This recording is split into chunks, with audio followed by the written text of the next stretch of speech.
दोस्तों सारी खबर पाने के लिए चैनल को सब्सक्राइब करें और उसके बाद ऑल नोटिफिकेशन पर क्लिक ज़रूर करें।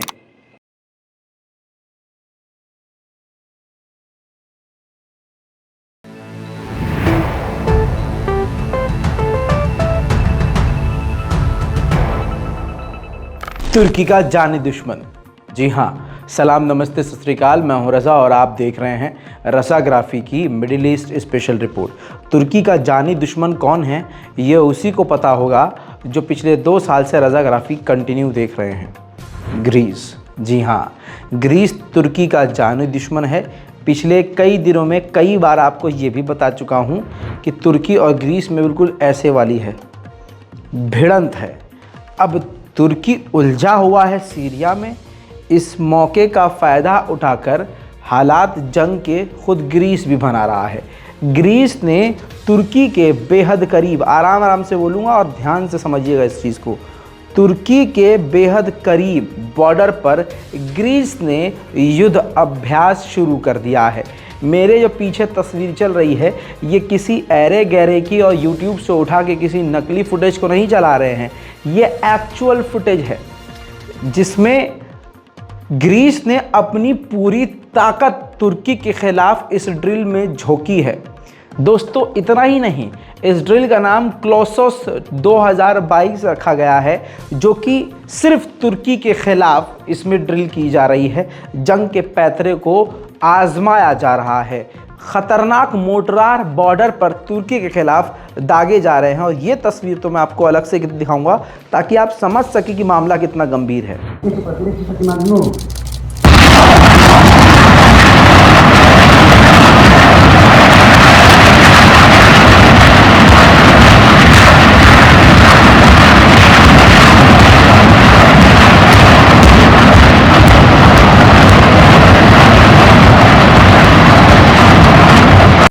अब आप सोच रहे होंगे कि तुर्की ने क्या कहा, तो भाई साहब तुर्की ने अभी कुछ रिएक्शन ही नहीं दिया है क्योंकि तुर्की इस वक्त सीरिया और दूसरे बॉर्डर पर उलझा हुआ है।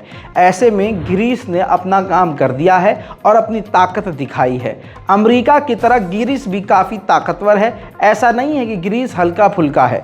ऐसे में अगर ये नई जंग तुर्की के साथ ग्रीस छेड़ता है तो हालात काफ़ी बिगड़ सकते हैं पूरी दुनिया के ही। देखिए दोस्तों, स्वीडन और फिनलैंड ये दोनों भी कल तक तुर्की के खिलाफ थे, लेकिन इनको जब नेटो में शामिल होने की तमन्ना जागी तो तुर्की ने इनकार कर दिया कि मैं आपको शामिल नहीं होने दूंगा।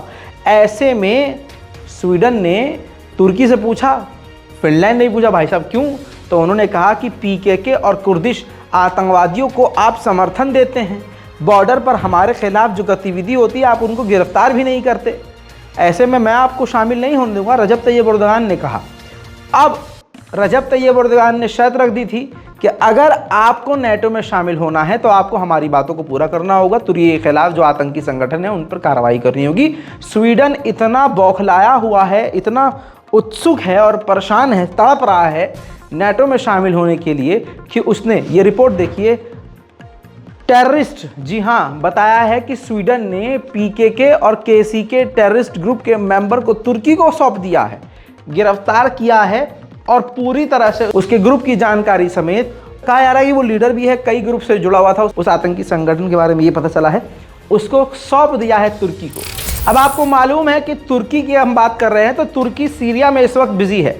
तुर्की ने सीरिया पर कई बार एयर स्ट्राइक किया और एयर स्ट्राइक करने के बाद कहा कि हमें किसी से परमिशन लेने की ज़रूरत नहीं है, हमारे खिलाफ करेगा आतंकी संगठन, हम घुस के मारेंगे और मारते रहेंगे। सीरिया को जाहिर सी बात, किसी भी देश को ये बात अच्छी नहीं लगेगी, सीरिया को भी जाहिर सी बात अच्छी नहीं लगी। ऐसे में रशिया ने कोशिश करी कि सीरिया के बशर अल असद प्रेसिडेंट से तुर्की की मुलाकात करवा देते हैं, रजब तैयब एर्दोगान की। तो इस पर सीरिया की गवर्नमेंट ने तुर्की से ही मिलने से इनकार कर दिया और रूस को पैगाम दे दिया कि हमें इस रजब तैयब एर्दोगान की सरकार से कोई बातचीत नहीं करनी। वहीं अब बात करें रजब तैयब एर्दोगान की, तो रजब तैयब एर्दोगान ने ताज़ा बयान में ये कहा है कि 30 किलोमीटर की हम सिक्योर्ड कॉरिडोर बनाएंगे सीरिया के अंदर, यानी जहां पर कोई हमला नहीं होगा। एक 30 किलोमीटर का रास्ता होगा जहां पर हम हमला नहीं करेंगे और हमारे सैनिक भी वहां पर तैनात होंगे। जो रास्ता आम लोगों के लिए बचाव के लिए इस्तेमाल किया जाएगा, आम लोगों को वहां से मैदान जंग से निकालने के लिए इस्तेमाल किया जाएगा, घायलों को वहां से निकालने के लिए इस्तेमाल उस रास्ते को किया जाएगा। वहीं बात करें अमेरिका की, तो तुर्की जो एयर स्ट्राइक सीरिया में कर रहा है उससे तकलीफ अमेरिका को भी हो रही है। अमेरिका ने कहा है कि फिलहाल हमारी सेना को कोई खतरा नहीं है तुर्की के किसी भी अटैक से और एयर स्ट्राइक से, हमले से, लेकिन हम जो सीरिया में आतंकवादियों और आईएस दाइश के खिलाफ ऑपरेशन कर रहे हैं उस ऑपरेशन पर इफेक्ट पड़ रहा है। तो यानी तुर्की को दबे अल्फाजों में कह दिया है कि आप स्ट्राइक करना बंद करें। उधर तुर्की ने साफ कह दिया है कि भाई हम तो हमला करेंगे। और अंदर की बात आपको अच्छे से मालूम है कि दाइश आईएस आतंकी संगठन का पैदा करने वाला ये खुद अमेरिका है। फजूल की बात है, अमेरिका नहीं चाहता कभी भी कि जिस देश में वो मौजूद हो दूसरे देश की सेना भी वहाँ पर कुछ आए और वहाँ ऑपरेशन करे, ताकि वहाँ जो चोरी चकारी और डकैती अमेरिका की सेना करती है वो खुल ना जाए।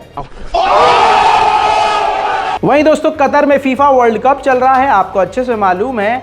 अब बड़ी रिपोर्ट अब जाके आई है कि वर्ल्ड कप के शुरुआत से पहले कतर ने फिलिस्तीन, इस्लामिक जिहाद और हमास को वार्निंग दी थी कि हमारे यहाँ जब मैच होगा कतर में तो आप किसी भी तरह से इज़राइल पर या यहूदियों पर रॉकेट फायर नहीं करेंगे, माहौल ख़राब नहीं करेंगे। ये फीफा वर्ल्ड कप शुरू होने से पहले धमकी दी थी।